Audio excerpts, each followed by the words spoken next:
Listen and practice. Do you find any difference between village people and city people? Thanks to my instructor for giving me chance to say something on today's selected topic. If we have a careful look, we find a great difference between village people and city people. We find difference in food habit, in clothes, in fashion, in thinking and expectation. We also find difference in enjoying amenities. Most of the village people depend on agriculture for their livelihood. In the morning they go to field and work there the whole day. On the contrary, most of the city people go to offices for performing their work.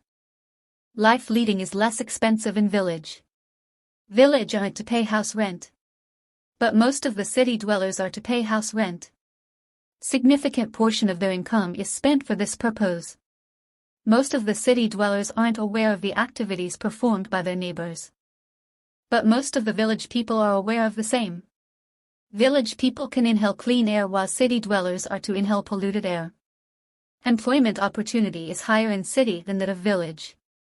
Most of the renowned educational institutions are located in city. As a result, all village people are deprived of receiving higher education staying in villages. Modern health care facilities are hardly seen in villages. Most of the village people are simple-minded. Most of them don't have any idea about complexities of city life. Most of the city people are very busy, and they hardly have any time to extend their helping hands when other people are in danger. On the contrary, village people aren't so busy as city people are. Many village people believe in superstition. They remain happy with having a little. They have strong inclination to perform religious rituals, and they are still out of naked claw of Western culture. It's true that village people are changing themselves slowly. They are making them aware and conscious. These are all for today. Now I am ready to answer your question.